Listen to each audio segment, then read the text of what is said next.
হ্যাঁ গণভবনের ছেলেবেলা শুয়ে আছে। আমাদের দখলে গণভবন, গণভবন আমাদের দখলে, গণভবন আমাদের দখলে। এই সময় পানি খা, পানি খা।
দেখেন গতকাল আমাদের ভগবানের কি অবস্থা করেছে।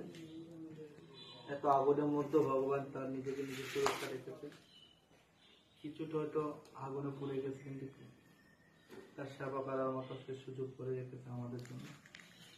সমস্ত দেশবাসীর কাছে প্রার্থনা করি এই অগ্নিকাণ্ডের বিচার যেন হয়, যারা এই অগ্নিকাণ্ড করেছে তাদের কোনো বিচার হোক, সেটা আমরা প্রার্থনা করি। সমস্ত হিন্দু আপনারা এখন না হলে আমাদের এভাবে সবগুলো মন্দির, বাসা, বাড়ি কোনোতে ঠিক থাকবে না।